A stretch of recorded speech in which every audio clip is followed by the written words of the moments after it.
Bitcoin, genèse d'une révolution monétaire introduction. La promesse d'une monnaie libre l'année de 2008 restera gravée dans l'histoire comme l'année où le système financier mondial a failli. S'effondrer. Les banques, considérées comme les piliers de la confiance et de la stabilité, ont été contraintes d'implorer des renflouements massifs financés par l'argent public.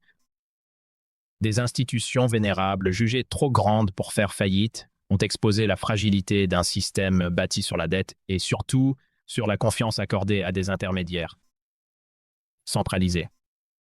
C'est au plus fort de cette crise, le 31 octobre 2008, qu'une réponse cryptographique, silencieuse et radicale a émergé. Sous le pseudonyme de Satoshi Nakamoto, un individu ou un groupe d'individus a publié un livre blanc d'à peine 9 pages décrivant le Bitcoin, à Peer-to-Peer Electronic Cash System. L'idée était simple, créer un système d'argent électronique où la confiance dans les banques serait remplacée par la confiance dans le code. Le Bitcoin n'est pas qu'une simple innovation monétaire, il est un défi idéologique lancé à 2 siècles de financement centralisé.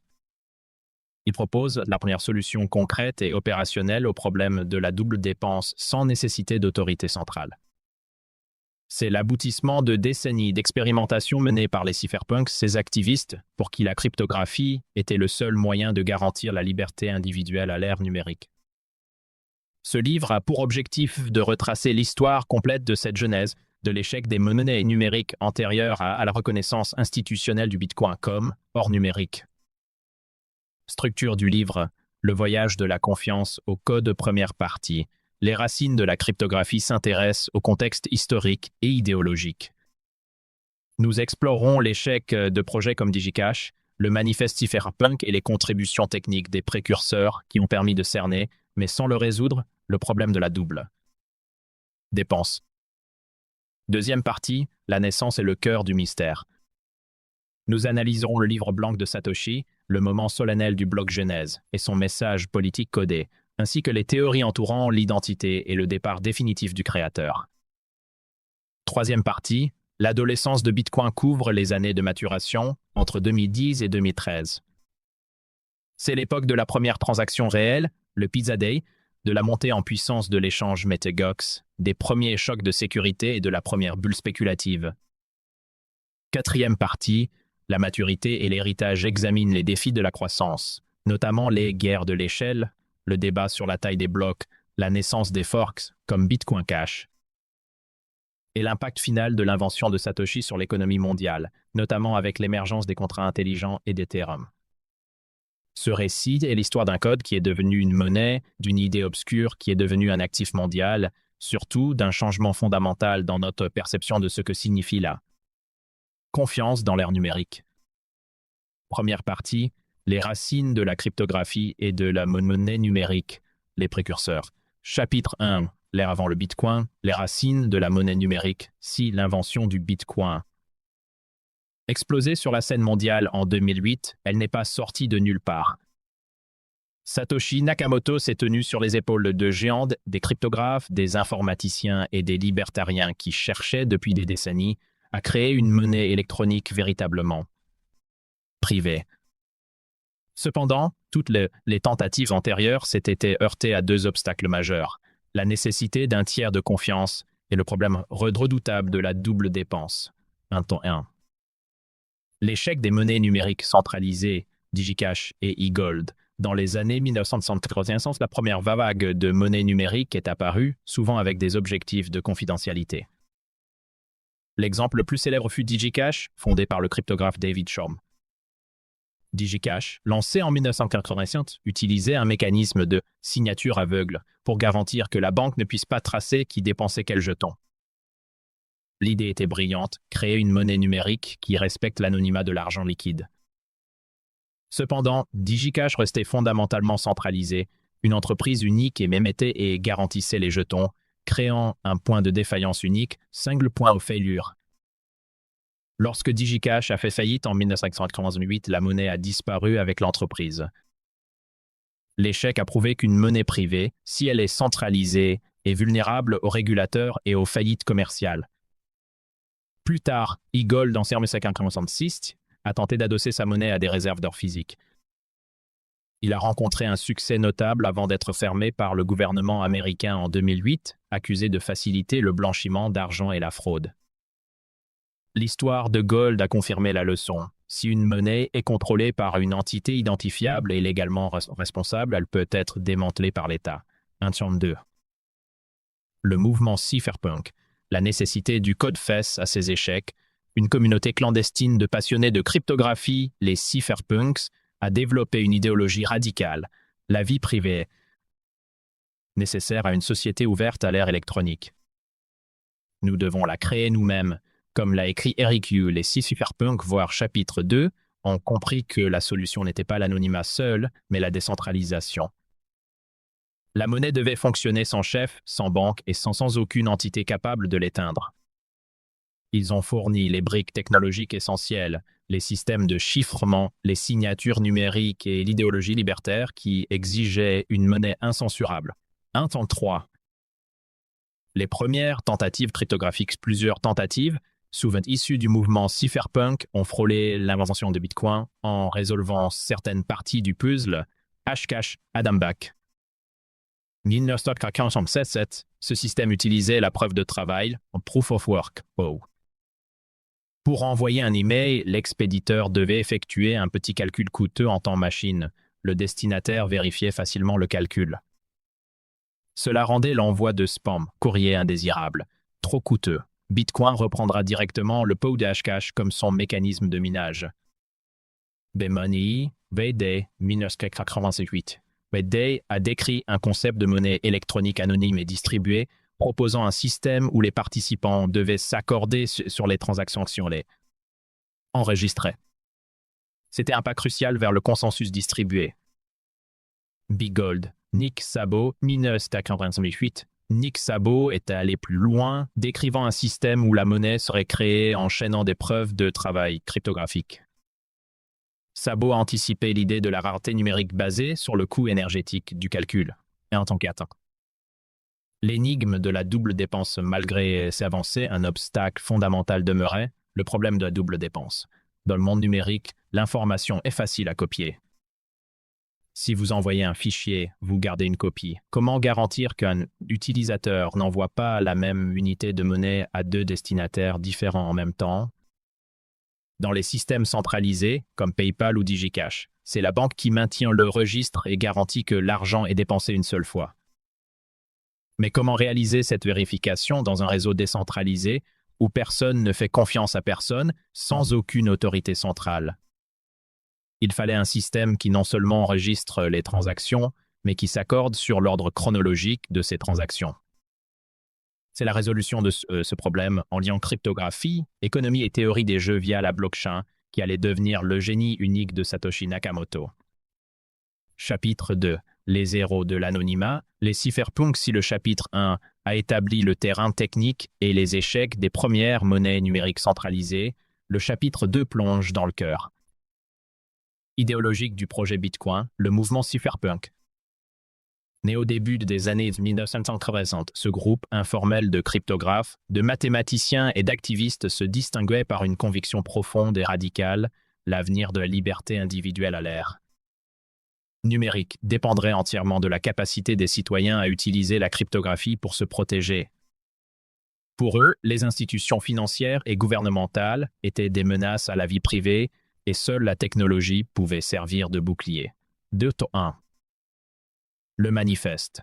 La vie privée est nécessaire à une société ouverte. Le mouvement cypherpunk s'est concrétisé à travers une série de réunions physiques et surtout par la création d'une mailing list numérique influente en 1992. Le point d'orgue idéologique fut la publication du manifeste cypherpunk par Eric Yu par Minacuse en 1983. Ce document n'était pas un simple appel à la vie privée, c'était un appel aux armes par le code. Yu y affirmait « La vie privée est nécessaire à une société ouverte à l'ère électronique. Nous ne pouvons pas espérer que les gouvernements, les entreprises ou d'autres grandes organisations nous accordent la vie privée, nous devons la créer nous-mêmes. » Les principes fondamentaux du manifeste étaient triples. Chiffrement comme bouclier, l'utilisation omniprésente du chiffrement pour garantir des communications et des transactions anonymes. Transparence publique du code. La création de logiciels libres et open source afin que chacun puisse vérifier l'absence de portes dérobées. Action par le code. L'idée que les cypherpunks n'allaient pas se contenter de parler de la liberté, mais devaient l'écrire dans le code. Comme l'a dit Timothy May dans The Crypto Anarchist Manifesto, l'État-nation finirait par être obsolète face à l'émergence des technologies cryptographiques. Le code est la loi. Ce cadre idéologique a directement créé l'exigence d'une monnaie électronique incensurable et décentralisée, car toute transaction médiatisée par une banque centrale était, par définition, traçable et censurable. 2.2. Les architectes de l'ombre. Figure clé et contributions Timothy May, contributions idéologiques et techniques. Auteur du Crypto Anarchist Manifesto. A posé le cadre de l'évasion des structures de contrôle étatique par le code. Pertinence pour Bitcoin, idéologie fondamentale. Créer des systèmes autorégulés. Eric Hughes, contribution idéologique et technique. Auteur du manifeste Cypherpunk. A formalisé la doctrine de la nécessité de la cryptographie pour la liberté. Pertinence pour Bitcoin, importance de la vie privée comme moteur de la technologie. Adam Back, contribution idéologique et technique et inventeur de Hashcash, 1997.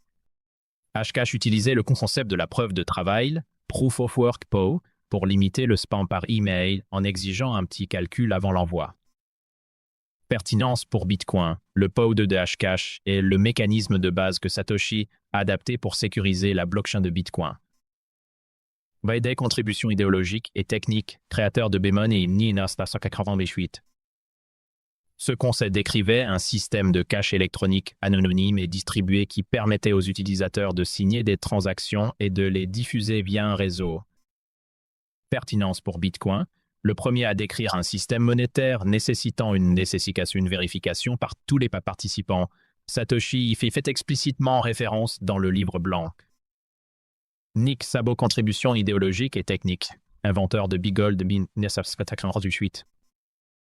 Il proposait de créer une monnaie enchaînant des preuves de travail, similaire à Hashcash, et en ajoutant des eurodatages.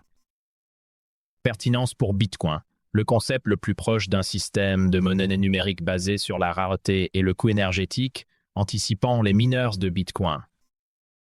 Alfine, contribution idéologique et technique, créateur de Reusable Proofs of Work (RPO), 2004. Bien qu'il fût centralisé, RPO a démontré la faisabilité technique d'un jeton basé sur le travail informatique.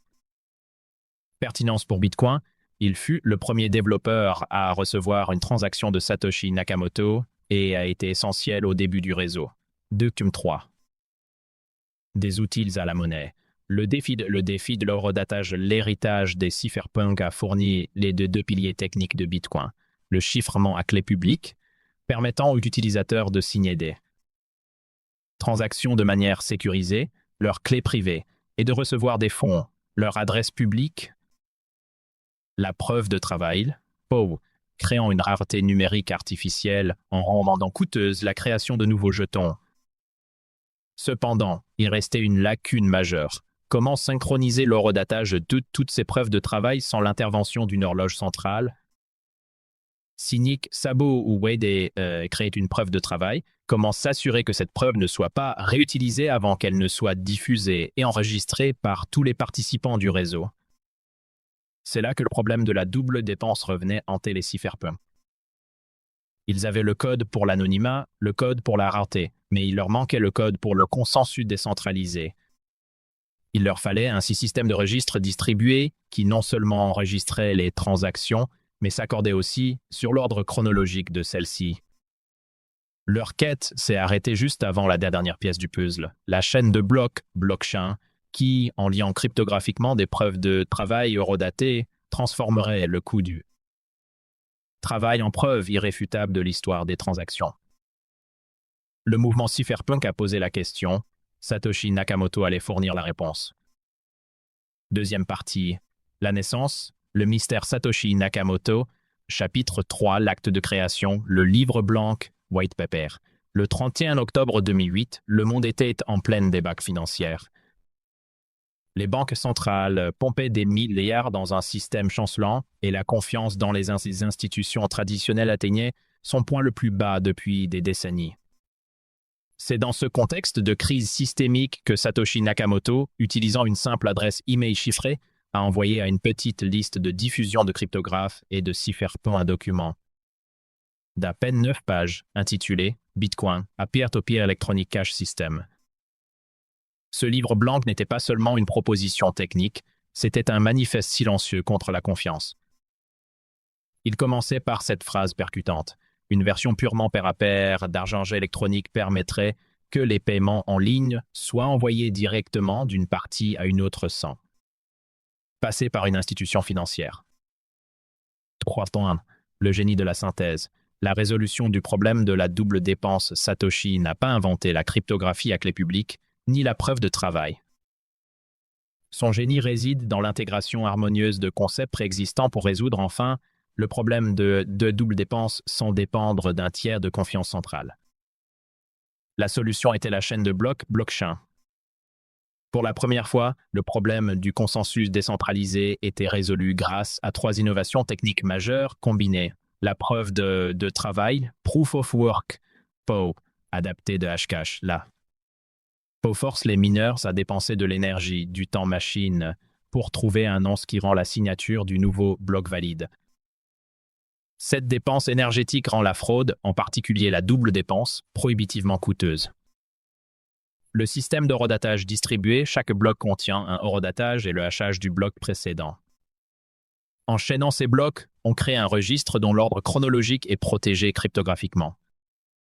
Falsifier une transaction nécessiterait de refaire le travail de tous les blocs suivants, confirmant que l'histoire enregistrée est la plus coûteuse à produire et donc la plus fiable.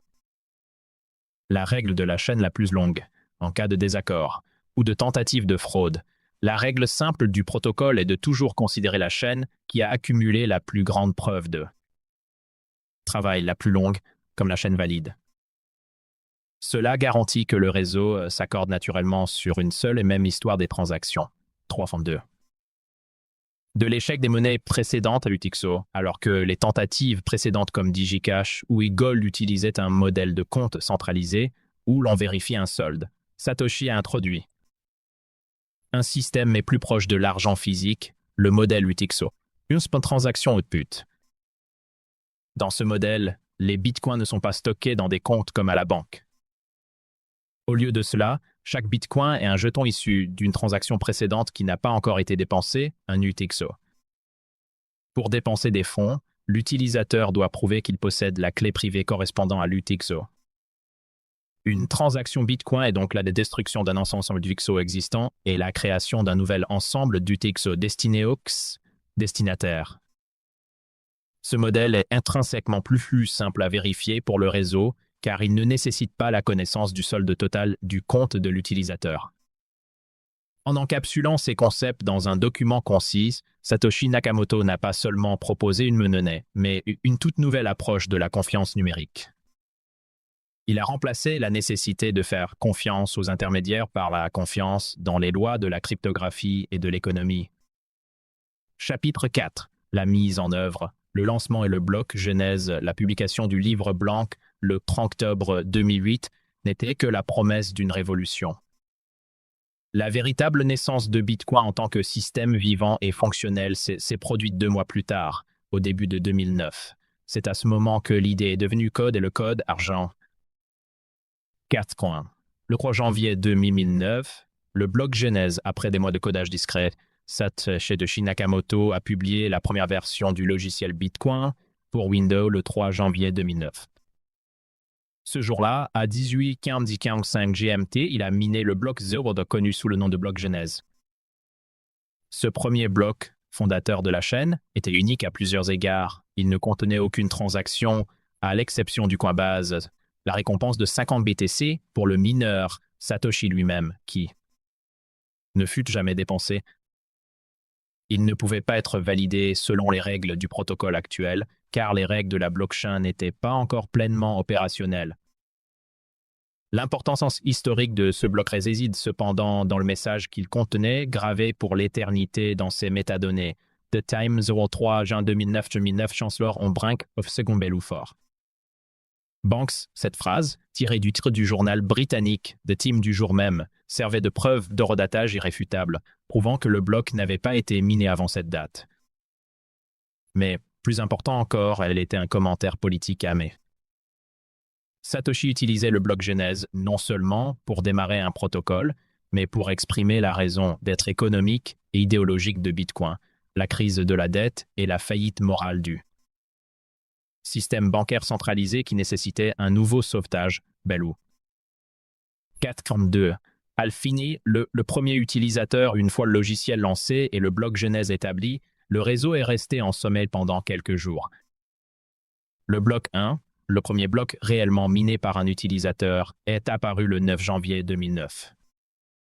Il a fallu attendre le 12 janvier 2009 pour que se déroule la première transaction documentée et vérifiable de l'histoire du Bitcoin. Cette transaction a eu lieu entre Satoshi Nakamoto et le développeur cypherpunk Al-Fini. Satoshi a envoyé 10 BTC à Fini, validant le système de pair à pair pour la première fois. Fini a tweeté peu après « Running Bitcoin ». Al-Fini, l'inventeur de Airpo et une figure respectée du mouvement, n'était pas seulement un testeur. Son implication précoce a conféré au projet une crédibilité technique immédiate au sein de la petite communauté cryptographique.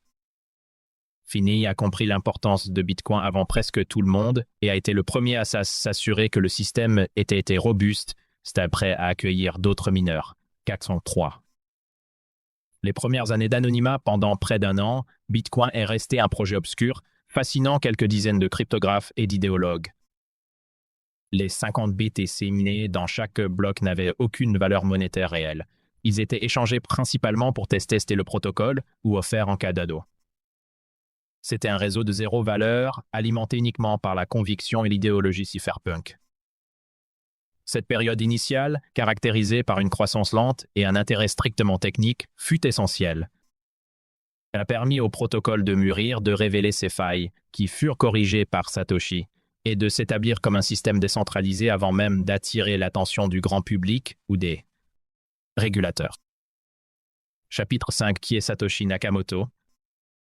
La figure de Satoshi Nakamoto est au centre de l'histoire de Bitcoin, non seulement pour son invention, mais aussi pour le mystère total qui entoure son identité et son départ. La décision de rester anonyme n'était pas un simple caprice. C'est un geste fondateur garantissant que Bitcoin appartiendrait au monde et non à son créateur, Saint-Océan. La communication et le départ silencieux de 2008 à 2010, Satoshi communiquait exclusivement par email et sur les forums spécialisés. Son style d'écriture était précis, polytechnique, utilisant un anglais britannique irréprochable. Cette utilisation constante de l'anglais et le fait qu'il travaillait seul sur le projet ont alimenté les premières spéculations. Le 12 décembre 2010, Satoshi son dernier message public sur le forum BitcoinTalk, mentionnant des mises à jour de sécurité et la difficulté d'attirer l'attention sur le logiciel. Peu de temps après, il a envoyé un dernier email au développeur Gavin Andresen l'informant qu'il passait la main disant « Je suis passé à d'autres choses ». Il a transmis les clés d'alerte et la responsabilité du code source à Andresen et à d'autres développeurs principaux. Satoshi Nakamoto a disparu sans laisser de traces, laissant derrière lui une fortune estimée à plus d'1 million de bitcoins minés très tôt, qui n'ont jamais été déplacés. Ce silence garantit que le protocole est incensurable, aucune autorité ne peut faire pression sur le créateur. Bitcoin n'a pas de l'idée unique, sa destinée dépend de la communauté des développeurs et des utilisateurs. 52. Les principaux suspects et les théories persistantes, l'anonymat de Satoshi a engendré une chasse à l'homme médiatique et cryptographique, chaque indice, chaque coïncidence étant analysée. Al-Fini, Nick Szabo et Wade, les trois précurseurs, voire chapitre 2, sont restés les suspects les plus crédibles pour une création collective ou pour que l'un d'eux soit le cerveau principal. Fini, en particulier, possédait l'expertise technique et l'idéologie, mais il a toujours nié être Satoshi. Dorian Nakamoto. En 2014, un article de Newsweek identifiait un homme nommé Dorian Nakamoto, un ingénieur à la retraite vivant en Californie, comme étant Satoshi. Bien qu'il ait initialement nié et que l'histoire se soit révélée être une fausse piste embarrassante, l'événement a prouvé que la quête d'identité était devenue une obsession mondiale. Craig Wright. L'homme d'affaires australien Craig Wray a affirmé publiquement à partir de 2016 être Satoshi, allant jusqu'à fournir des preuves cryptographiques qui se sont révélées truquées ou facilement falsifiables. Bien qu'une grande partie de la communauté et de la justice britannique l'ait rejeté comme un fraudeur, ces tentatives ont provoqué des guerres juridiques persistantes autour de l'identité de Bitcoin. 5.3.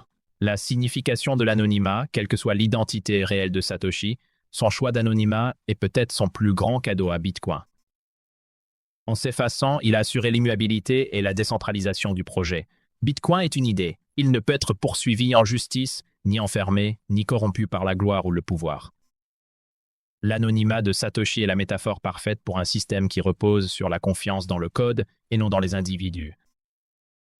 Troisième partie, l'adolescence de Bitcoin de 2010 à 2013. Chapitre 6. Les premiers pionniers et le marché noir. Après le départ de Satoshi et l'établissement du code, Bitcoin est entré dans une phase d'adolescence chaotique mais formatrice. Le réseau avait besoin de valeur pour survivre. Cette valeur n'est pas venue des institutions financières, mais de la rue, des passionnés et inévitablement du marché noir. 6.1. La pizza, symbole de la première valeur pendant plus d'un an, un bitcoin n'avait aucune valeur réelle échangeable. Tout a changé le 22 mai 2010, lorsque le programmeur Laszlo Anieks, basé en Floride, a posté un message sur le forum Bitcoin Talk proposant 10 000 BTC à quiconque lui livrerait 2 pizzas. Un autre utilisateur a accepté l'offre, payant les pizzas avec sa carte de crédit et recevant les bitcoins en échange. C'était la première fois que Bitcoin était utilisé pour acheter un bien physique. L'événement est devenu légendaire. Le 22 mai est désormais célébré comme le Bitcoin Pizza Day. À l'époque, 10 000 BTC valaient environ 41 $. Aujourd'hui, cette transaction est le symbole de la rareté et de la croissance de la valeur de Bitcoin. Cette transaction a prouvé le cas d'utilisation essentielle. Bitcoin fonctionne comme une monnaie d'échange. Elle a créé la première parité de prix réel, environ 0,41 par BTC. 6.2. Les premiers échanges et l'ascension de Mt. Gox, la création d'une valeur a immédiatement engendré la nécessité d'un marché pour échanger les BTC contre des devises fiduciaires. Fiat, Bitcoin Market comme 2010 fut l'un des premiers, permettant les premiers échanges d'actifs. Mt. Gox a été lancé en juillet 2010. Le nom était l'abréviation de Magic, The Gathering Online Exchange, car son créateur, Jed McCabe, avait initialement voulu en faire un site d'échange pour le célèbre jeu de cartes. Cependant, McCabe a rapidement réorienté Mt. Gox vers l'échange de Bitcoin. Mt. Gox est rapidement devenu l'échange dominant, traitant jusqu'à 150% du volume mondial à son apogée. Cette centralisation des échanges, cependant, a créé un point de défaillance unique massif, une contradiction amère pour une monnaie destinée à la décentralisation. 6.3. Silk Road est la première notoriété médiatique. L'utilité la plus controversée de Bitcoin est apparue avec l'émergence de Silk Road en 2011. Créé par Russell Bricht, alias Dread Pirate Roberts, Silk Road était une place de marché en ligne accessible via le réseau Tor, permettant l'achat et la vente de biens et services illégaux, principalement des drogues, en utilisant Bitcoin comme seule monnaie. Pour le grand public et les régulateurs, Bitcoin a été initialement associé à l'activité criminelle. Cette phase a eu 2 conséquences importantes.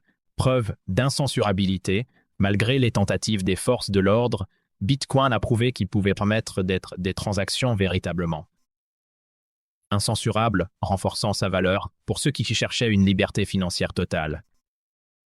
Attention réglementaire. L'existence de Silk Road a forcé les gouvernements et les agences de renseignement à prendre Bitcoin au sérieux, déclenchant les premières vagues d'inquiétudes réglementaires qui allaient façonner son développement futur. La fermeture de Silk Road en 2013 et l'arrestation d'Ulbricht ont cependant marqué la fin de cette association initiale et exclusive.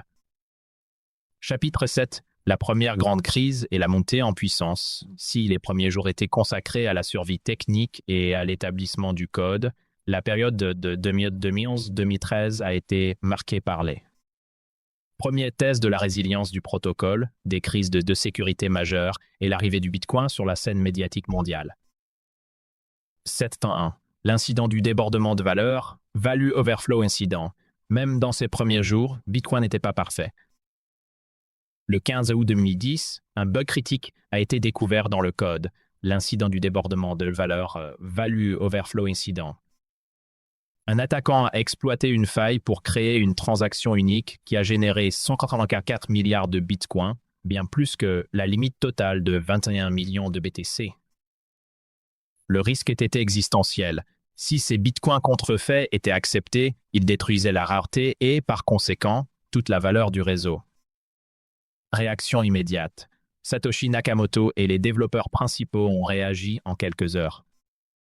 Ils ont publié une version logicielle corrigée, forçant un hard fork, qui a exclu de la chaîne d'enregistrement contenant la transaction frauduleuse.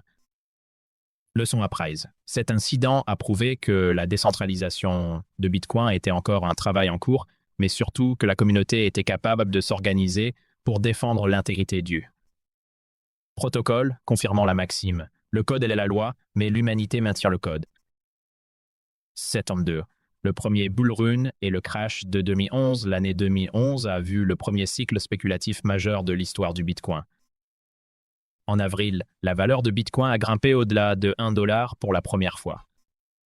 Poussé par l'intérêt généré par Silk Road et l'attention médiatique croissante, le prix a explosé, atteignant un pic d'environ $30 par BTC en juin 2011. Cette flambée a été suivie d'un crash brutal et prolongé. La panique, le prix s'est effondré, chutant à environ $2 à la fin de l'année.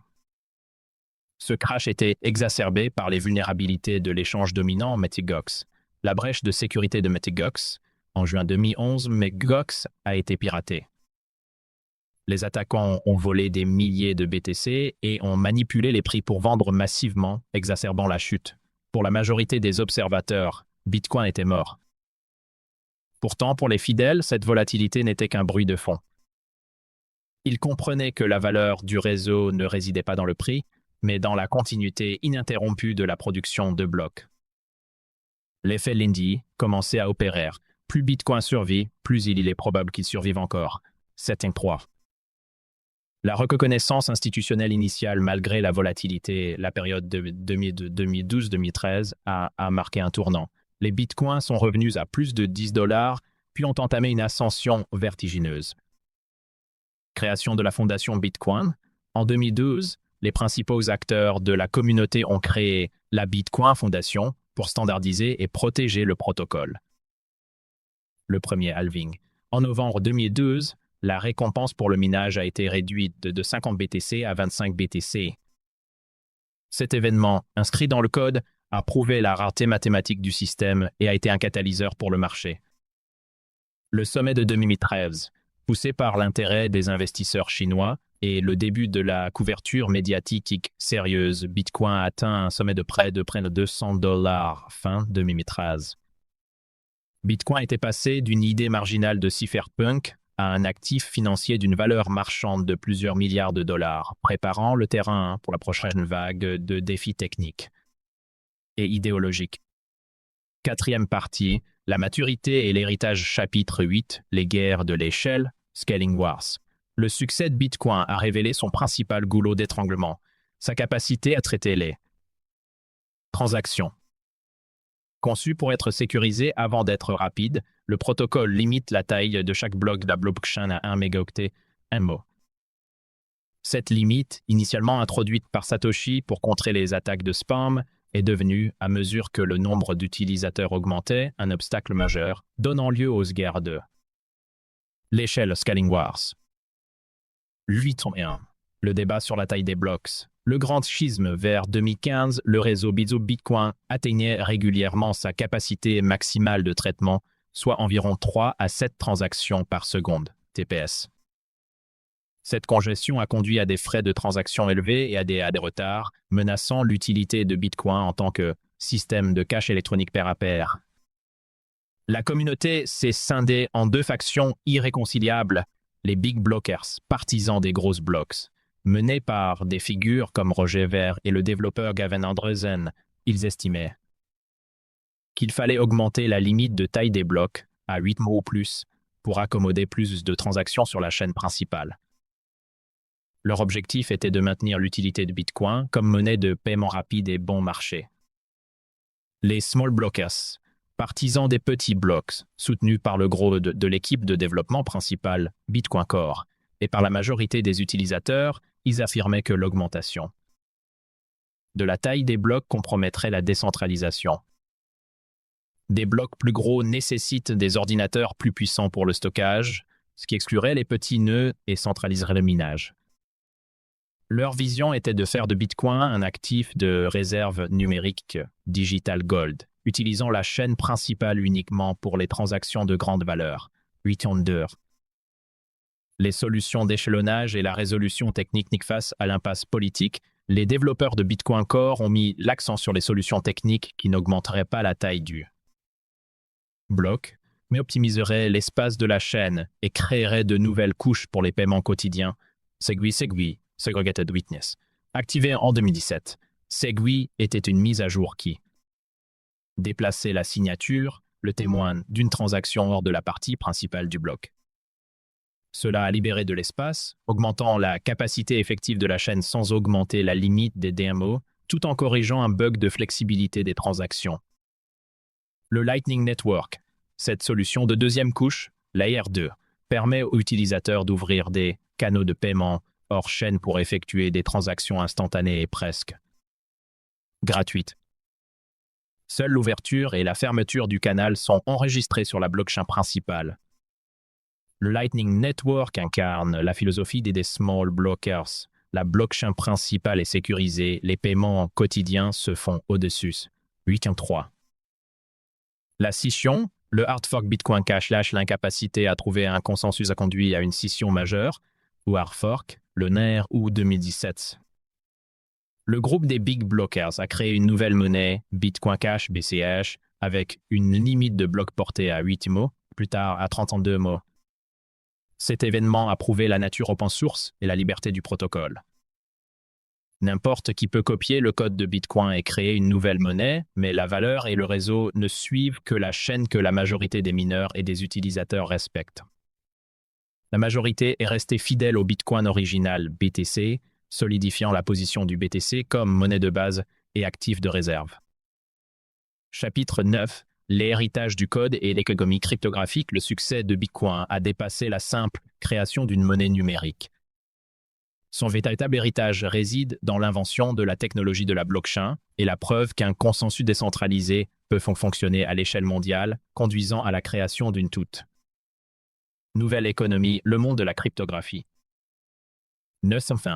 L'invention d'Ethereum et l'ère des contrats intelligents, la deuxième grande révolution cryptographique n'aurait pas été possible sans Bitcoin. Les développeurs se sont vite rendus compte que le mécanisme de la blockchain pouvait être utilisé pour bien plus que la simple monnaie. C'est là qu'intervient Ethereum. Fondé par Vitalik Buterin, Ethereum a repris l'idée de la blockchain et lui a ajouté un élément crucial, un langage de programmation complet, Turing complet, qui permet de créer des contrats intelligents, smart contract. Un contrat intelligent est un accord dont l'exécution est codée sur la blockchain sans nécessité d'intermédiaire juridique. Ethereum a ainsi lancé l'ère de la finance décentralisée DeFi, des jetons non fongibles NFT et des organisations autonomes décentralisées DAO. Bitcoin est le système de caisse électronique pair à pair de Satoshi. Ethereum est l'ordinateur mondial qui a démontré le potentiel illimité du consensus décentralisé. 902. Le basculement de l'argent liquide numérique à l'or numérique à mesure que les frais de transaction de Bitcoin augmentaient pendant les guerres d'échelle. Le récit autour de son cas d'utilisation a fondamentalement changé. Les frais élevés rendaient les petites transactions quotidiennes impraticables. La communauté et les investisseurs ont adopté la nouvelle narration Bitcoin est l'or numérique. Réserve de valeur. Avec une offre totale limitée à 21 millions d'unités, Bitcoin est la monnaie la plus rare jamais créée. Dans un contexte d'inflation monétaire et d'impression illimitée par les banques centrales, sa rareté numérique est devenue son principal argument de vente. Adoption institutionnelle. Les banques d'investissement, les grandes entreprises, comme MicroStrategy et les gestionnaires de patrimoine ont commencé à l'intégrer dans leur bilan, le considérant comme une protection contre la dévaluation des monnaies fiduciaires. Cette acceptation par Wall Street a marqué la transition de Bitcoin d'une expérience technologique à une classe d'actifs légitimes. Notième 3. L'impact géopolitique et la résilience aujourd'hui, l'histoire de Bitcoin est celle d'un phénomène géopolitique et monétaire. Il force les banques centrales à réagir en explorant les monnaies numériques de banques centrales, MNBC ou CBDC, et il offre une bouée de sauvetage aux citoyens vivant sous des régimes hyperinflationnistes ou autoritaires. Le plus grand héritage de Satoshi réside dans la pérennité du système. Après plus de 15 ans, le réseau Bitcoin n'a pas été piraté, n'a jamais été mis hors ligne et a toujours produit un nouveau bloc de transactions toutes les 10 minutes en moyenne. Il est devenu la monnaie la plus sûre et la plus prévisible au monde, prouvant qu'une idée basée sur la cryptographie peut avoir une résilience supérieure à celle des plus grandes institutions humaines. L'héritage est clair, la confiance n'est plus un prérequis de la monnaie, elle est une conséquence du code. Un avenir sans confiance 15 ans après l'envoi du livre blanc. Le Bitcoin est passé du statut d'expérience marginale à celui de classe d'actifs de 1000 milliards de dollars. En retraçant son histoire, nous comprenons que son succès n'est pas le fruit du hasard, mais la conséquence directe de la résolution d'un problème jugé insoluble par les meilleurs cryptographes.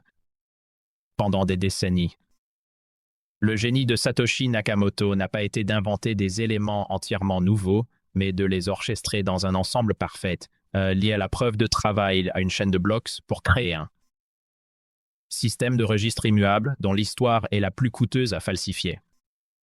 Ce faisant, il a remplacé l'intervention humaine, les banquiers, les régulateurs par l'économie et la cryptographie, créant le premier objet numérique caractérisé par une rareté absolue et une incensurabilité fondamentale. Le parcours de Bitcoin, depuis les 10 000 BTC échangés pour 2 pizzas jusqu'à l'adoption par les grandes institutions financières, reflète une transformation de son identité, de l'ambition initiale. D'être un cash électronique rapide, il s'est affirmé comme le hors numérique, une réserve de valeur fiable et un rempart contre l'inflation fiduciaire. Les défis d'évolutivité, loin de le briser, l'ont forcé à embrasser une architecture en couche avec le Lightning Network, confirmant que la chaîne principale doit rester lente et sécurisée pour garantir la décentralisation. L'héritage de l'idée, l'héritage le plus profond de Bitcoin est d'avoir prouvé que l'on peut construire des systèmes sociaux et économiques sans la nécessité de faire confiance à un point de défaillance unique. Cette preuve de concept a déclenché l'ère des contrats intelligents, de la finance décentralisée, DeFi, et de l'ensemble de l'économie cryptographique. Cependant, les défis persistent. La réglementation. Le succès attire l'attention des États qui cherchent à encadrer ou à contrôler cette nouvelle classe d'actifs, remettant en question son incensurabilité. L'énergie, la preuve de travail, fondement de sa sécurité, est constamment critiquée pour sa consommation énergétique. Ces défis rappellent l'importance du geste officiel de Satoshi, son anonymat et son retrait définitif. En disparaissant, il a permis à son invention de devenir un bien public sans propriétaire, sans l'idée corrompue. L'histoire de la création du Bitcoin est l'histoire d'une idée imparable. Elle nous enseigne que la technologie, lorsqu'elle est combinée à une idéologie de liberté, peut réécrire les règles de l'économie et de la confiance. Le Bitcoin continuera d'évoluer, de débattre et d'être attaqué, mais la blockchain est là pour rester, un grand livre de vérité numérique qui tourne sans interruption depuis le 3 janvier 2009. C'est le triomphe du code sur la confiance. Le futur décentralisé et la projection. Introduction de l'or numérique à la fondation de l'Internet de la confiance après avoir retracé la genèse idéologique, technique et économique de Bitcoin. Le point d'interrogation majeur demeure, que sera Bitcoin dans 15 ans? Son histoire a prouvé sa résilience, mais sa pertinence future dépendra de sa capacité à évoluer sans jamais compromettre son principe fondateur, la décentralisation sans confiance. Le Bitcoin a achevé sa transition narrative et perçu, passant de l'idée marginale d'un cash électronique au statut de digital gold, hors numérique, une réserve de valeur incensurable et absolument rare. Cependant, le futur immédiat suggère que ce récit n'est qu'une étape. Le Bitcoin est désormais envisagé non seulement comme un actif, mais comme une couche fondamentale de l'Internet de la confiance, l'ISO, sur laquelle des systèmes financiers, sociaux et même géopolitiques entiers peuvent être construits. Cette cinquième partie explore les domaines où l'impact de Bitcoin est le plus susceptible de se matérialiser. Nous analyserons les 3 vecteurs majeurs de son futur, l'évolution technologique, comment le protocole Layer 1 et ses surcouches, Layer 2, 3, vont-ils gérer l'afflux d'utilisateurs et de transactions? L'adoption économique et financière, quel est l'impact de l'institutionnalisation ETF, bilan d'entreprise, et de la rareté programmée, halving, sur sa monétisation globale? L'enjeu géopolitique, comment les États vont-ils réagir face à un système qui, par design, ignore les frontières et les lois nationales? Le futur de Bitcoin n'est pas une question de prix, mais une question de pénétration systémique. Chapitre 10. L'évolution technologique. Au-delà de la chaîne principale, le grand défi de Bitcoin a toujours été son goulot d'étranglement, la limite d'un mot par bloc, garantissant la sécurité et la liberté, mais limitant le débit à environ 7 transactions par seconde, TPS. L'avenir technologique de Bitcoin repose sur une stratégie de couche où la chaîne principale, Layer 1, reste la couche de règlement ultime, lente et coûteuse, tandis que les couches supérieures, Layer 2, 3, gèrent la vitesse et le volume. 10.1. Le triomphe du Layer 2, le Lightning Network LN, est sans doute l'avancée technologique la plus cruciale pour l'avenir de Bitcoin en tant que monnaie d'échange. Le LN permet aux utilisateurs d'ouvrir des canaux de paiement bidirectionnels hors chaîne. Ces canaux permettent des transactions instantanées, sans frais ou avec des frais dérisoires, et peuvent être exécutés à des millions de TPS sans surcharger la blockchain principale. Seule l'ouverture et la fermeture du canal sont des transactions Layer 1. L'adoption de masse par les paiements. Le futur du LN est son intégration invisible dans les infrastructures de paiement existantes. Des entreprises comme Strike, Cash App et des services de portefeuille mobile intégrant déjà le LN de manière transparente. Cela signifie que l'utilisateur n'a plus besoin de comprendre les détails techniques pour envoyer de l'argent de manière instantanée et finale n'importe où dans le monde en utilisant la monnaie locale. Conversion fiat au BTC Tofia. Nostr et le web décentralisé. Le LN est également la colonne vertébrale d'une nouvelle vague d'applications décentralisées, notamment dans le domaine des réseaux sociaux et du partage de données. Le protocole Nostr, par exemple, utilise le LN pour le micro-paiement de pourboire ou la monétisation incensurable de contenu. Dans ce scénario, le Bitcoin devient la couche de règlement native du web décentralisé, remplaçant les systèmes centralisés comme PayPal ou Patreon. Le défi du LN reste l'expérience utilisateur et la liquidité. Cependant, l'apparition de Watchtower, nœuds surveillant les canaux pour garantir la sécurité, et l'amélioration des algorithmes de routage promettent de résoudre ces problèmes. À terme, la majorité des transactions Bitcoin seront effectuées sur le Layer 2, consolidant la Layer 1 dans son rôle de sécurisation ultime. Dithium 2. L'amélioration du Layer 1 Taproot et les sidechains, même si le gros du volume se place sur Layer 2, la chaîne principale continue d'évoluer de manière progressive, prudente et consensuelle. L'activation de Taproot en 2021, BIP 342, fut l'exemple parfait de cette évolution. Taproot est une mise à jour qui améliore la confidentialité et l'efficacité. Elle peut permettre de rendre les transactions complexes, celles qui impliquent plusieurs signatures ou des contrats rudimentaires, indiscernables des transactions simples en apparence. Pour le futur, cela signifie réduction des frais, les transactions complexes, comme les canaux Lightning ou les transactions multisignatures des institutions, utilisent moins d'espace dans le bloc, réduisant ainsi leur coût. Confidentialité accrue. Il devient plus difficile pour un observateur extérieur de distinguer un simple envoi de fonds d'un contrat intelligent sophistiqué, rendant l'analyse de la chaîne plus difficile pour les régulateurs et les analystes de blockchain. Les sidechains et l'innovation parallèle. Pour l'innovation qui nécessite des langages de programmation plus riches, des solutions alternatives sont utilisées. Les sidechains, chaînes latérales, comme Liquid, permettent de verrouiller des bitcoins sur la chaîne principale et d'en créer des jetons équivalents sur une chaîne secondaire avec des fonctionnalités plus rapides ou plus privées. Ces sidechains servent de bac à sable pour l'innovation, assurant que si une erreur se produit, elle n'affecte pas l'intégrité de la chaîne principale. Le futur technologique est donc un futur modulaire, une fondation inébranlable, Layer 1, soutient un écosystème de vitesse et de fonctionnalité, Layer 2 et 6 déchets, 10.3. Le minage et l'énergie, la résilience du Proof of Work, la preuve de travail, POW, de Bitcoin est le sujet critique le plus fréquent en raison de sa consommation énergétique. Cependant, l'avenir du minage s'oriente vers son intégration dans les systèmes énergétiques mondiaux plutôt que vers sa disparition. L'intégration du minage, Energy Buffering. Le minage est une charge électrique interruptible et mobile. Cela signifie qu'une ferme de minage peut être allumée ou éteinte instantanément. Dans l'avenir, le minage ne sera plus vu comme un consommateur d'énergie, mais comme un acheteur d'énergie excédentaire, valorisation des déchets énergétiques. Le minage peut être utilisé pour valoriser le gaz torché, méthane, sur les sites pétroliers, transformant un déchet toxique en valeur monétaire. Soutien aux énergies renouvelables. Les parcs solaires ou éoliens produisent de l'énergie de manière intermittente. Pendant les pics de production où le réseau ne peut absorber l'électricité, le minage peut acheter et monétiser cet excédent, assurant la rentabilité des investissements en renouvelables.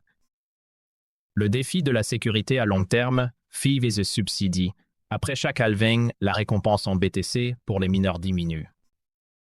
La sécurité du réseau devra, à terme, dépendre principalement des frais de transaction payés par les utilisateurs et non plus de la subvention, le coin base. L'augmentation de l'adoption du Layer 2, qui utilise des transactions Layer coûteuses pour l'ouverture-fermeture de canaux, est essentielle pour garantir un flux suffisant de frais, assurant ainsi aux mineurs des revenus adéquats pour maintenir la sécurité face aux attaques du risque de 51%. La transition vers un modèle basé sur les frais est le test ultime de la viabilité économique du Bitcoin. Chapitre 11. Le vecteur économique. L'institutionnalisation et la rareté absolue, la maturité de Bitcoin, se mesurent par sa reconnaissance et son intégration dans le système financier global qu'il cherchait à contourner.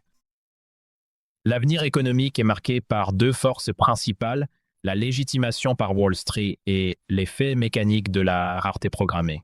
11 et fin. L'institutionnalisation et les ETF, le nouveau portail, l'approbation de produits financiers réglementés, comme les ETF spot Bitcoin aux États-Unis et en Europe, marquent le basculement du Bitcoin vers la finance conventionnelle.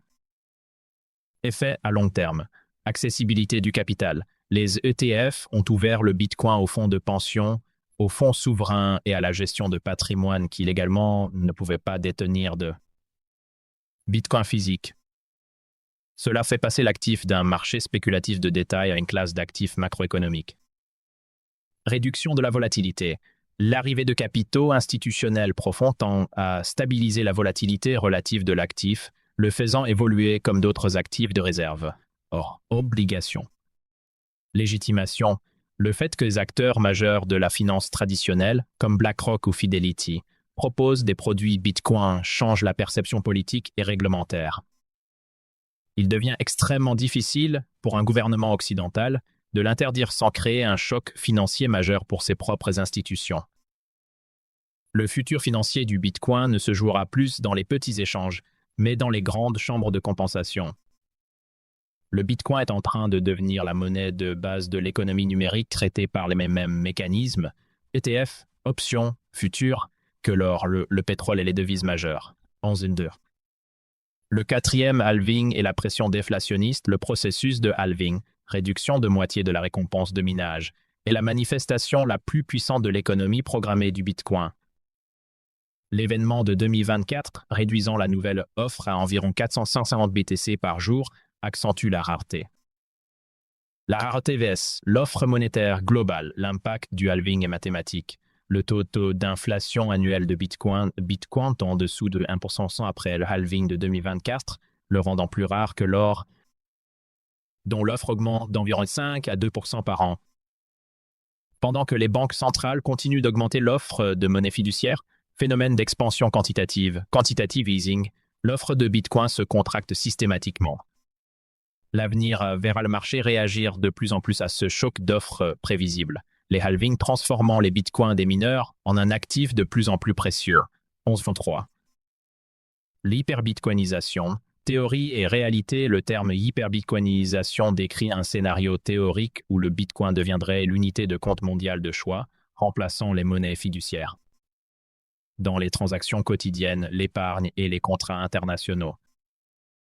Le chemin du digital gold, l'hyperbitcoinisation ne se fera pas du jour au lendemain, mais par étapes. Réserve de valeur institutionnelle, les investisseurs l'utilisent comme protection contre l'inflation, déjà largement en cours. Réserve d'entreprise, les entreprises l'utilisent sur leur bilan pour se protéger de la dévaluation des devises nationales. Monnaie d'échange dans les marchés émergents, les citoyens des pays confrontés à l'hyperinflation l'utilisent comme monnaie d'échange et d'épargne, voir chapitre 12. Unité de compte. Le prix des biens et services commence à être libellé directement en Satoshi, la plus petite unité de Bitcoin, et non plus en devise nationale. Le futur ne verra pas nécessairement la disparition totale des monnaies nationales, mais verra le Bitcoin s'établir comme la couche de règlement monétaire de dernier recours pour le commerce international et les grandes institutions. Dans ce futur, les monnaies fiduciaires deviennent des jetons d'échange locaux, tandis que Bitcoin est la réserve de valeur globale. Chapitre 12. L'enjeu géopolitique. Bitcoin face aux États-nations le défi le plus profond de Bitcoin est son caractère apolitique et transfrontalier qui défie l'autorité des États-nations sur la monnaie. L'avenir sera une confrontation entre ce protocole et la souveraineté gouvernementale. 12. Les États et la course aux réserves de Reserve Race. L'avenir pourrait voir des États commencer à accumuler Bitcoin comme un actif de réserve stratégique. La décision du Salvador d'adopter le Bitcoin comme monnaie légale a prouvé que des États pouvaient opérer le saut, bien que non sans difficulté. La pression sur les banques centrales. Si un nombre croissant de petits États, et peut-être un jour de plus grands États ou des fonds souverains, commencent à considérer le Bitcoin comme une diversification de l'or et des bons du Trésor américain, cela changera l'équilibre des pouvoirs financiers. La thésaurisation de BTC par les États introduirait un nouvel élément de guerre économique où l'accumulation d'un actif incorruptible devient un gage de stabilité nationale. Le rôle dans les sanctions, inversement, les États qui sont sujets à des sanctions internationales, comme la Russie ou l'Iran, pourraient être tentés d'utiliser Bitcoin pour contourner le système. SWIFT. Bien que les réseaux soient transparents, chaque transaction est visible. La difficulté à associer les adresses à des entités spécifiques offre un outil puissant. L'avenir géopolitique de Bitcoin est ambivalent, il sera à la fois l'actif de réserve des États stables et l'outil de contournement des États parias. 12.2. La réponse des banques centrales, les MNBC, CBDC. L'émergence de Bitcoin a forcé les banques centrales à moderniser leur propre système monétaire, donnant naissance aux monnaies numériques. Banque centrale, MBC ou CBDC. Le contraste idéologique. Les CBDC sont la réponse centralisée, tracée et programmable au Bitcoin. Caractéristiques Bitcoin, BTC, CBDC exemple digital euro. Émetteur décentralisé, minage POW. Banque centrale nature sens confiance, non programmable repose sur la confiance programmable. Confidentialité pseudo-anonyme, entièrement traçable par l'état objectif, rareté absolue, censure résistance, contrôle monétaire, politique monétaire. Le futur verra une compétition féroce entre Bitcoin, monnaie dure et libre, et les CBDC, monnaie douce et contrôlée. La coexistence est le scénario le plus probable, où le Bitcoin sert de monnaie d'épargne et de règlement transfrontalier, tandis que les CBDC gèrent les paiements nationaux et la politique fiscale. La présence des CBDC ne tue pas Bitcoin, elle met en évidence la supériorité de la rareté et de la décentralisation. 12.3. L'impact dans les pays en développement, l'avenir le plus humanitaire et le plus évident pour Bitcoin se situe dans les pays en développement. L'accès à un système bancaire décentralisé est un atout majeur là où les institutions financières sont faibles, corrompues, où les monnaies fiduciaires sont sujettes à l'hyperinflation. Venezuela, Argentine, Nigeria, remittance. Le Bitcoin via Lightning Network élimine les frais élevés et les délais des services de transfert d'argent centralisés comme Western Union. Il permet aux travailleurs expatriés d'envoyer instantanément de la valeur à leur famille. Épargne contre l'inflation. Le Bitcoin est le seul actif accessible via un smartphone qui offre une véritable protection contre l'érosion du pouvoir d'achat due à l'impression monétaire locale. Le futur verra les pays émergents devenir le véritable champ de bataille pour l'adoption de la Layer 2, forgeant la preuve que Bitcoin est bien plus qu'un simple actif spéculatif occidental. Chapitre 13. Scénario spéculatif et risque existentiel malgré l'optimisme découlant de la résilience passe-passée. Aucun système n'est sans risque. Les menaces qui planant sur le futur de Bitcoin sont soit technologiques, mais solvables, soit économiques, mais contraintes par l'incitatif. 13 et enfin. Le risque du calcul quantique, quantum computing, l'ordinateur quantique est souvent cité comme le risque existentiel pour Bitcoin. Ces machines pourraient, en théorie, briser l'algorithme de signature numérique, CDSA, utilisé par le Bitcoin en dérivant la clé privée d'un utilisateur à partir de sa clé publique. Une menace techniquement solvable, le protocole Bitcoin a été conçu pour être mis à jour.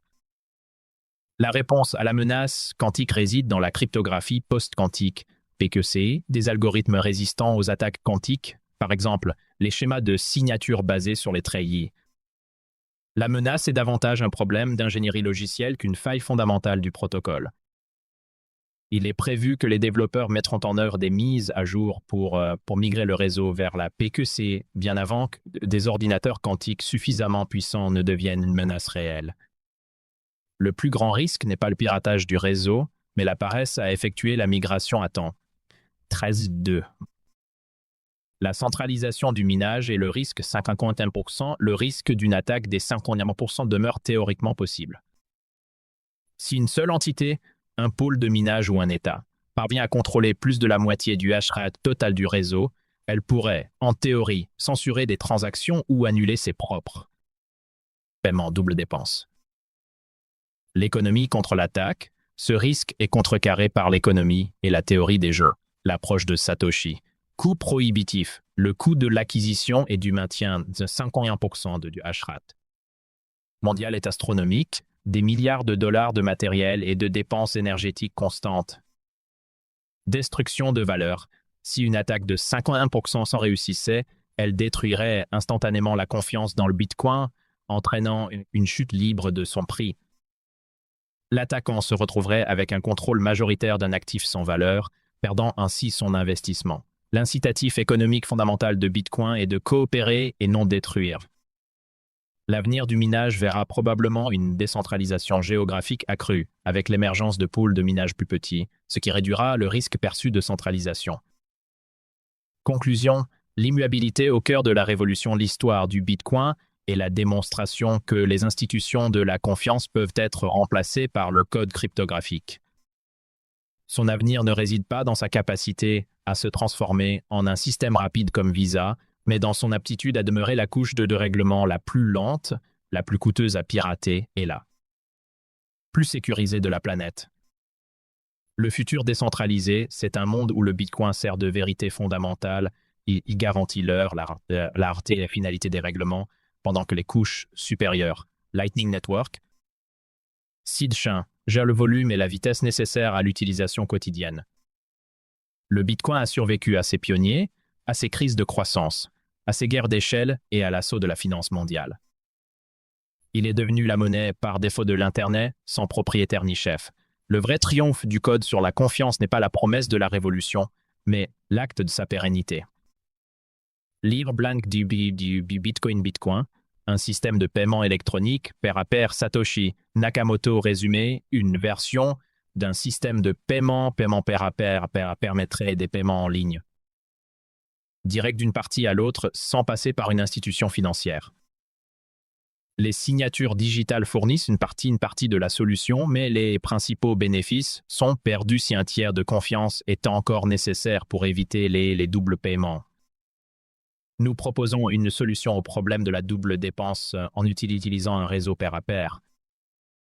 Le réseau horodathe les transactions en les achant en une chaîne continue de preuves de travail, formant un enregistrement donné qui ne peut pas être changé sans avoir à refaire la preuve de travail. La chaîne la plus longue non seulement sert de preuve par témoignage de la séquence des événements, mais prouve qu'elle est issue du plus grand groupe de puissance CPU. Aussi longtemps que la majorité de la puissance CPU est contrôlée par des nœuds non participant à une attaque du réseau, ils engendreront la plus longue chaîne et surpasseront les attaquants. Le réseau en lui-même exige une structure minimale.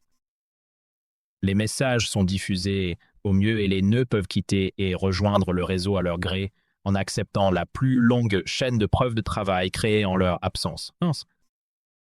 Introduction, le commerce sur Internet en est venu à reposer presque exclusivement sur les institutions financières agissant comme tiers de confiance afin de traiter les paiements électroniques. Alors que le système fonctionne suffisamment bien pour la plupart des transactions, il souffre de faiblesses inhérentes au modèle de confiance. Les transactions totalement irréversibles ne sont pas réellement possibles car les institutions financières ne peuvent pas éviter les conflits de médiation. Le coût de la médiation augmente les coûts de transaction en limitant le montant minimum de la transaction et coupant ainsi la possibilité de transactions courantes à petit montant. De plus, il y a un coût plus important dans la perte de la capacité à faire des paiements irréversibles pour les services irréversibles. Avec la possibilité de réversibilité, la nécessité de la confiance s'étend. Les commerçants doivent se méfier de leurs clients et les ennuyer en leur demandant plus d'informations dont ils n'auraient pas besoin en procédant autrement. Un certain pourcentage de fraude est accepté comme inévitable. Ces coûts et incertitudes dans les paiements peuvent être évités par la présence et l'argent physique, mais aucun mécanisme n'existe pour faire des paiements à travers un canal de communication sans son. Un tiers de confiance. Le besoin est d'avoir un système de paiement électronique basé sur une preuve cryptographique au lieu de la confiance, permettant à deux parties volontaires de réaliser entre elles des transactions. Sans le besoin d'un tiers de confiance. Des transactions calculatoirement incommodes à inverser protégeraient les vendeurs de la fraude et des mécanismes habituels de dépôt pourraient être aisément implémentés pour protéger les acheteurs. Dans ce papier, nous proposons une solution au problème de la double dépense en utilisant un serveur d'horodatage distribué pair à pair afin d'engendrer calculatoirement la preuve de la chronologie des transactions. Le système est sûr que les nœuds honnêtes contrôlent collectivement plus de puissance CPU que celle de chacun des groupes de nœuds d'attaquants coopérants. 2. Transaction, nous définissons une pièce de monnaie électronique comme une chaîne de signature électronique. Chaque propriétaire transfère la pièce au suivant en signant le hachage de la transaction précédente, de la clef publique du prochain propriétaire et en ajoutant tout cela à la fin de la pièce. Un bénéficiaire peut vérifier les signatures pour vérifier la chaîne de propriété. Le problème évidemment est que le bénéficiaire ne peut pas vérifier qu'un des propriétaires n'a pas dépensé 2 fois la pièce.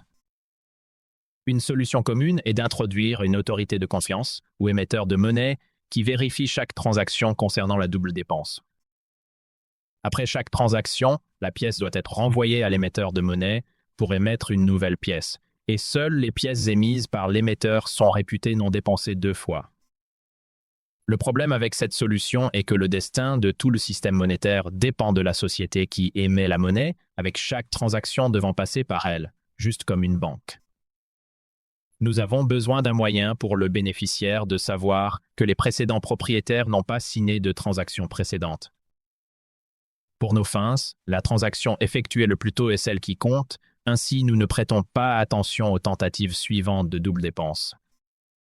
Le seul moyen pour confirmer l'absence d'une transaction est d'être au courant de toutes les transactions. Dans le modèle d'un émetteur central de monnaie, ce dernier était au courant de toutes les transactions et décidait qui arrivait en premier. Pour accomplir pareille tâche sans un tiers de confiance, les transactions doivent être annoncées publiquement et nous avons besoin d'un système pour les participants pour s'accorder sur une histoire unique de l'ordre dans lequel elles furent reçues. Le bénéficiaire a besoin de la preuve qu'au moment de chaque transaction, la majorité des nœuds étaient d'accord qu'elle était la première reçue. Schéma de la chaîne des transactions. Hachage signature bénéficiaire, clef privé, clef publique, vérification. 3. Serveur d'horodatage. La solution que nous proposons commence avec un serveur d'horodatage. Un serveur d'horodatage fonctionne en prenant l'empreinte numérique d'un bloc d'items à horodater et à la publier largement, tel que dans un journal ou un forum sur Internet 2.5. L'heurodate prouve que les données ont dû exister à l'instant de l'heurodatage, évidemment, pour pouvoir obtenir leur empreinte numérique. Chaque heurodate inclut l'heurodate précédente dans son empreinte, formant une chaîne, avec chaque nouvelle heurodate renforçant celle précédente. 4. Preuve de travail. Pour implémenter un serveur d'heurodatage distribué en pair à pair, nous avons besoin d'une preuve de travail similaire à celle d'Adambach Hashcash 6, plutôt que d'un journal ou de publication sur un forum Internet. La preuve de travail implique la recherche d'une valeur qui, une fois hachée, telle qu'avec le SHA-256, donne une empreinte numérique commençant par un nombre donné de bits à 0. Le travail moyen demandé est exponentiel en fonction du nombre de bits à 0 exigé et peut être vérifié en exécutant un hachage unique. Pour notre réseau d'heurodatage, nous implémentons la preuve de travail par incrémentation d'une valeur d'ajustement dans le bloc jusqu'à trouver une valeur qui donne une empreinte avec le nombre de 0 requis. Une fois que la charge CPU a été dépensée pour satisfaire la preuve de travail, le bloc ne peut plus être changé sans refaire le travail. Étant donné que les blocs sont chaînés après le bloc considéré, le travail pour changer le bloc devrait inclure de refaire tous les blocs postérieurs. La preuve de travail résout aussi le problème de la définition du processus de décision majoritaire. Si la majorité était basée sur une adresse IP un vote, elle peut être fraudée par quiconque capable d'allouer beaucoup d'IPs. La preuve de travail est par essence une CPU un vote. La décision majoritaire est représentée par la chaîne la plus longue qui a la plus grande preuve de travail investi. Si une majorité de la puissance CPU est contrôlée par des nœuds honnêtes, la chaîne honnête grandira la plus vite et dépassera toute autre chaîne en compétition. Pour modifier un bloc passé, un attaquant aurait à refaire la preuve de travail du bloc et de tous les blocs après lui, et à ce moment la rattraper et surpasser le travail des nœuds honnêtes. Nous montrerons plus tard que la probabilité de rattrapage d'un attaquant plus lent diminue avec l'ajout des blocs subséquents. Pour compenser l'augmentation de la vitesse du matériel et modifier l'intérêt de l'usage des nœuds au fil du temps, la difficulté de la preuve de travail est déterminée par une moyenne mobile ciblant un nombre moyen de blocs calculés par heure. S'ils sont engendrés trop rapidement, la difficulté augmente. 5. Réseau. Les étapes pour faire fonctionner le réseau sont comme suite. Les nouvelles transactions sont diffusées à tous les nœuds. Chaque nœud rassemble les nouvelles transactions dans un bloc. Chaque nœud travaille pour trouver une preuve de travail difficile pour son bloc. Quand un nœud trouve une preuve de travail, il diffuse le bloc à tous les nœuds. Les nœuds acceptent le bloc seulement si toutes les transactions sont valides et pas déjà dépensées. Les nœuds exprimant leur acceptation du bloc en travaillant à créer le prochain bloc de la chaîne, en utilisant l'empreinte numérique du bloc accepté comme l'empreinte précédente. Les nœuds considèrent toujours la chaîne la plus longue comme la chaîne valide et continuent à travailler pour l'étendre. Si deux nœuds diffusent deux versions différentes du prochain bloc simultanément, les autres nœuds peuvent recevoir l'une ou l'autre en premier. Dans ce cas, ils travaillent sur la première qu'ils ont reçue, mais sauvent l'autre branche au cas où elle deviendrait plus longue. Le lien sera rompu quand la prochaine preuve de travail est trouvée et une branche devient plus longue. Les nœuds qui étaient en train de travailler sur les autres branches commuteront alors sur la plus longue. Les diffusions des nouvelles transactions n'ont pas besoin d'atteindre nécessairement tous les nœuds. Tant qu'elles atteignent beaucoup de nœuds, elles seront intégrées dans un bloc avant longtemps. Les diffusions de blocs sont aussi ici tolérantes aux pertes de messages. Si un nœud ne reçoit pas un bloc, il le demandera quand il recevra le prochain bloc et réalisera qu'il lui en manque un. 6. Prime de résultat. Par convention, la première transaction dans un bloc est une transaction spéciale qui commence par une nouvelle pièce détenue par le créateur du bloc. Cela ajoute une incitation pour les nœuds à supporter le réseau et fournit un moyen initial de mettre des pièces en circulation puisqu'il n'y a pas d'autorité centrale d'émission de monnaie pour le faire. L'ajout stable d'un montant constant de nouvelles pièces est analogue aux chercheurs d'or dépensant des ressources pour ajouter de l'or en circulation. Dans notre cas, il s'agit de temps CPU et d'électricité qui sont dépensés. La prime de résultat peut aussi être financée par des frais de transaction. Si la valeur sortie d'une transaction est inférieure à sa valeur d'entrée, La différence constitue les frais de transaction qui sont ajoutés à la prime de résultat du bloc contenant la transaction. Une fois mise en circulation un nombre prédéterminé de pièces, la prime de résultat peut se convertir totalement en frais de transaction et être totalement non inflationniste. La prime de résultat peut aider à encourager les nœuds à rester honnêtes. Si un attaquant cupide était capable de réunir plus de puissance CPU que les nœuds honnêtes, il aurait à choisir entre escroquer les gens en récupérant frauduleusement ses paiements ou engendrer des nouvelles pièces. Il devrait trouver plus profitable de jouer dans les règles, ces dernières le favorisant en lui offrant plus de nouvelles pièces que tout le reste du monde réuni, que de saper le système et la validité de sa propre fortune. 7.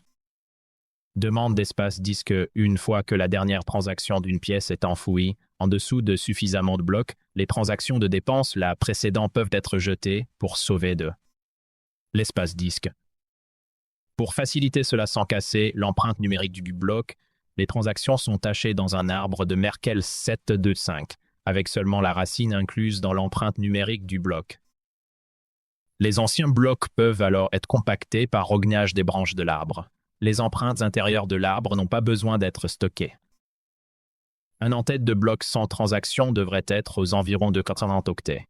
Si nous supposons les blocs engendrés toutes les 10 minutes, 40 octets, 6, 34, 365 à 482 octets par an.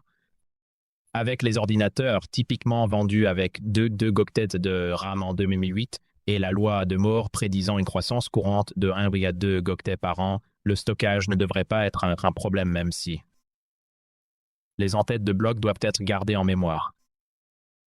8. Vérification de paiement simplifiée. Il est possible de vérifier des paiements sans faire fonctionner un nœud complet du réseau. Un utilisateur a seulement besoin de garder une copie des en-têtes de blocs de la plus longue chaîne assurée par la preuve de travail, qu'il peut obtenir en requêtant les nœuds du réseau jusqu'à ce qu'il soit convaincu qu'il a la plus longue chaîne et obtienne la branche de Merkle liant la transaction au bloc l'horodatant. Il ne peut pas vérifier la transaction pour lui-même, mais en la liant à une place dans la chaîne, il peut voir que le réseau l'a accepté et les blocs ajoutés après le confirmant. En tant que tel, la vérification est fiable tant que les nœuds honnêtes contrôlent le réseau, mais plus vulnérable si le réseau est écrasé par la puissance d'un attaquant. Tant que les nœuds peuvent vérifier les transactions pour eux-mêmes, la méthode de vérification simplifiée peut être bernée par les transactions fabriquées d'un attaquant aussi longtemps que l'attaquant continue à surpasser le réseau. Une stratégie pour se protéger contre cela serait d'accepter des alertes des nœuds du réseau qui détectent un bloc invalide, provoquant le téléchargement du bloc complet et des transactions suspicieuses par le logiciel utilisateur pour confirmer la divergence. Les entreprises qui reçoivent fréquemment des paiements voudront probablement faire fonctionner leur propre nœud pour une sécurité plus indépendante et une vérification plus rapide. 9. Combinaison et séparation des valeurs. Bien qu'il soit possible de manipuler les pièces individuellement, il serait peu commode de faire une transaction séparée pour chaque centime dans un transfert. Pour autoriser les valeurs à être scindées ou combinées, les transactions contiennent entrées et sorties multiples. Normalement, il y aura soit une entrée unique provenant d'une plus grosse et précédente transaction ou plusieurs et combinant des plus petits montants et au moins 2 sorties, une pour le paiement et une pour le rendu de la monnaie, le cas échéant pour le payeur. Il doit être noté que la dissémination ou une transaction dépend de plusieurs transactions et que ces transactions dépendent de bien plus n'est pas un problème ici. Il n'y a jamais le besoin d'une copie complète et autonome de l'histoire des transactions. 10. Vie privée. Le modèle bancaire traditionnel réalise un niveau de protection de la vie privée en limitant l'accès aux informations aux personnes concernées et aux tiers de confiance. La nécessité d'annoncer toutes les transactions publiquement écarte cette méthode, mais la protection de la vie privée peut encore être assurée en rompant le flux d'informations à un autre endroit. Gardons les clefs publiques anonymes. Le public peut voir que quelqu'un est en train d'envoyer un montant à quelqu'un d'autre, mais sans information liant la transaction à quelqu'un. Ceci est similaire au niveau d'informations remis par la bourse où les heures et montants des échanges, le carnet d'ordre est public, mais sans dire qui sont les parties. En guise de pare-feu additionnel, une nouvelle paire de clefs pourrait être utilisée pour chaque transaction afin de les garder non liées à un propriétaire commun. Toutefois, la liaison est inévitable avec les transactions multi-entrées qui révèlent nécessairement que leurs entrées étaient détenues par un même propriétaire. Le risque est que si le propriétaire d'une clef est révélé, les liaisons peuvent révéler d'autres transactions qui ont appartenu au même propriétaire. 11. Calcul, nous considérons le scénario d'un attaquant essayant d'engendrer une chaîne alternative plus rapidement que la chaîne honnête. Même si une telle tâche est accomplie, elle n'ouvre pas la porte à tous les changements arbitraires, tels que créer de la monnaie ex nihilo ou prendre de l'argent qui n'a jamais appartenu à l'attaquant. Les nœuds ne vont pas accepter une transaction invalide comme paiement, et les nœuds honnêtes n'accepteront jamais un bloc les contenant. Un attaquant peut seulement essayer de changer une de ses propres transactions pour récupérer l'argent qu'il a dépensé récemment. La course entre la chaîne honnête et la chaîne de l'attaquant peut être caractérisée par un chemin aléatoire binomial. L'événement de succès est que la chaîne honnête est étendue par un bloc, augmentant son avance de 1, et un événement d'échec est l'extension de la chaîne de l'attaquant réduisant l'écart de 1. La probabilité qu'un attaquant gagne en partant d'un retard initial est analogue au problème de la ruine du joueur. Supposez un joueur disposant d'un crédit illimité qui part avec un retard et joue potentiellement un nombre infini d'essais pour essayer d'atteindre le point d'équilibre. Nous pouvons calculer la probabilité qu'il atteigne un jour l'équilibre ou qu'un attaquant rattrape un jour la chaîne honnête. Peu probabilité qu'un nœud honnête trouve le prochain bloc. Probabilité que l'attaquant trouve le prochain bloc. Probabilité que l'attaquant rattrape un jour en partant avec the bloc de retard. 4CA Bujinkas un texte si pilex l'enclef rakek prai as un texte si p quand casto étant donné notre hypothèse que la probabilité chute de manière exponentielle avec l'augmentation du nombre de blocs que l'attaquant doit rattraper. Avec la chance contre lui, s'il ne fait pas une avance chanceuse dès le début, ses chances s'amenuisent, d'autant plus qu'il recule. Nous considérons maintenant combien de temps le destinataire d'une transaction doit attendre pour être suffisamment certain que l'expéditeur ne peut plus la changer. Nous supposons que l'expéditeur est un attaquant qui veut faire croire pour un temps au destinataire qu'il l'a payé, puis inverse la transaction pour se rembourser après une période. Le destinataire sera alerté lorsque cela arrivera, mais l'expéditeur espère qu'il sera trop tard. Le destinataire engendre une nouvelle paire de clefs et donne la clef publique à l'expéditeur juste avant la signature. Ceci évite que l'expéditeur prépare une chaîne de blocs à l'avance en travaillant dessus continuellement jusqu'à ce que la chance lui permette d'être suffisamment en avance et d'exécuter alors la transaction. Une fois la transaction envoyée, l'expéditeur malhonnête commence à travailler en secret sur une chaîne parallèle contenant une version alternative de sa transaction. Le destinataire attend jusqu'à ce que la transaction soit ajoutée à un bloc et ces blocs ont été liés après.